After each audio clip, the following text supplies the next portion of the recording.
Bonjour et bienvenue. Aujourd'hui, on plonge dans une des histoires les plus déroutantes, les plus tragiques de la Torah, la mort de Nadav et Avihu. Mais attention, on va la regarder sous un angle complètement différent. Oublions un peu la lecture classique et explorons ensemble une perspective initiatique, une lecture non dualiste. Et tout part de cette question, en fait. Et si ce drame biblique n'était pas du tout une histoire de punition? Si ce n'était pas une sanction divine? Et si c'était, en réalité, tout le contraire, le récit d'une avancée spirituelle absolument fondamentale? Alors, pour commencer à déchiffrer cette énigme, la première chose à faire, c'est de changer de scène. Le décor n'est pas un hôtel en pierre, quelque part dans le désert. Non. Le vrai théâtre, la scène où tout se passe, c'est notre monde intérieur. C'est en nous que ça se joue. Et plus précisément, ça se déroule dans une dimension de l'âme qu'on appelle le roi. Attention, ce n'est pas le niveau ultime de la conscience pure, pas encore. Le roi, c'est, disons, notre espace émotionnel. Certains l'appelleraient le corps astral. C'est vraiment le royaume du cœur, là où nos sentiments, de la peur à l'amour le plus grand, dansent et prennent forme. Bon, cet espace émotionnel, ce roi, il n'est pas chaotique. Il a une structure, une architecture intérieure qu'on nomme en Kabbale le Zahir Anpin, littéralement le petit visage.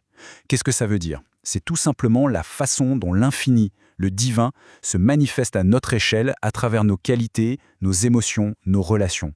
C'est en quelque sorte le visage que prend le divin quand il fait l'expérience du monde à travers un être humain. Voilà pour le décor. Maintenant, les acteurs, Nadav et Avihu. Et là aussi, il faut faire un pas de côté. Il ne faut pas les voir seulement comme des personnages historiques, mais plutôt comme des archétypes, des symboles de concepts qui naissent au plus profond de nos facultés intérieures. Si on regarde l'arbre de vie, cette carte de la conscience, Moïse et Aaron sont liés aux jambes, les sphères de Netzar et Hod. Et ce qui est fascinant, c'est que leurs fils, Nadav et Avihu, sont présentés comme émergeant directement de l'une de ces deux sphères, Hod. Et c'est là que ça devient crucial. Hoda, qu'est-ce que c'est? Ça veut dire la gratitude, la reconnaissance. Mais sa fonction principale, c'est d'être le siège de la faculté mentale, l'intellect. Pas un hasard si on l'associe à la planète Mercure. Et pour faire un parallèle, c'est exactement l'équivalent du manas dans la philosophie hindoue, le mental. Donc, Nadav et Avihu, ce sont des fils du mental, des créations de notre intellect. Leurs noms eux-mêmes le disent. Nadav, ça vient du verbe donner, offrir. C'est le concept de l'offrande. Et Avihu, c'est une affirmation. Mon père est lui. C'est la reconnaissance purement intellectuelle de l'origine unique, de l'unité. Ce sont des idées sublimes, les plus hautes pensées, mais ça reste des pensées, des produits du mental, de Hod. Et ça, c'est la clé de tout. Ça nous donne une nouvelle vision de ce fameux feu étranger qu'ils apportent. Ce n'est pas une faute morale, pas un péché. C'est l'offrande la plus haute que le mental puisse concevoir pour atteindre le divin. C'est l'intellect qui essaye de saisir l'infini. Mais voilà, c'est comme essayer d'attraper l'océan avec un dé à coudre. Le feu du mental, aussi brillant soit-il, doit être consumé et transformé par un feu qui vient d'ailleurs, un feu d'une autre nature. On touche maintenant au cœur du réacteur, si on peut dire, la fameuse mort de Nadav et Avihu. Sauf que ce n'est pas une mort au sens biologique, c'est une dissolution. La dissolution d'un état de conscience qui est, par définition, limité.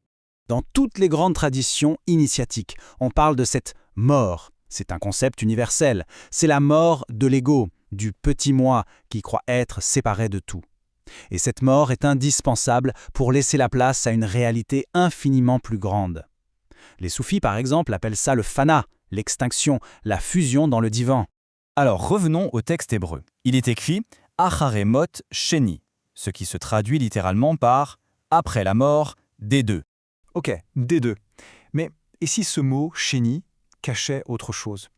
En hébreu, la racine de chéni, deux, est la même que celle qui signifie seconde, autre, différent, la même racine que la dualité.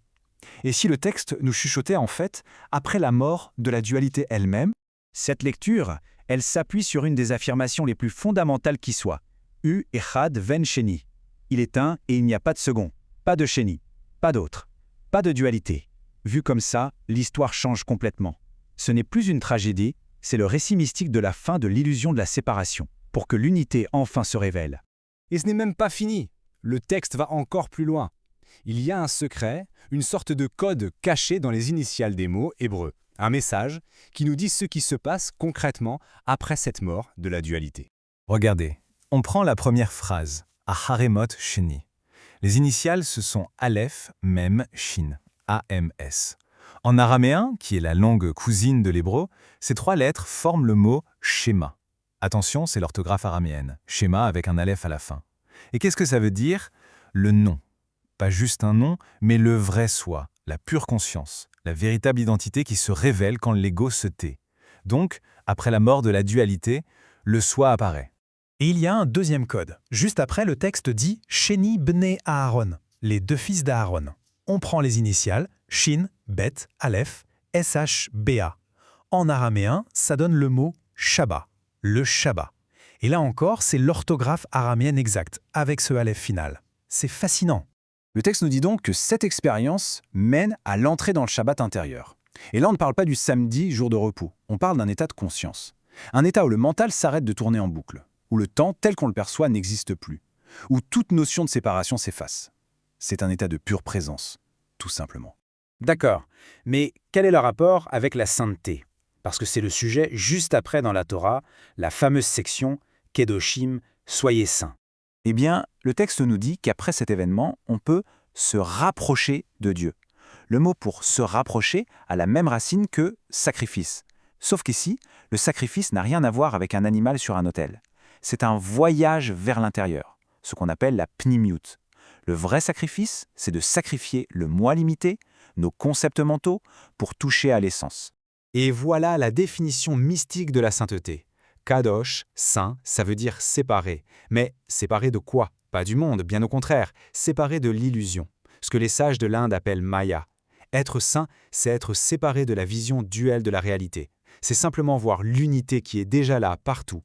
En résumé, ce qu'on a vu, c'est que cette histoire tragique en apparence est en fait le récit d'une incroyable transmutation. Une sorte d'alchimie spirituelle. C'est le passage d'une conscience gouvernée par le mental, l'ego, la dualité, à un état de pure présence, d'unité, de reconnaissance du soi. Et ça, bien sûr, ça nous renvoie à une interrogation.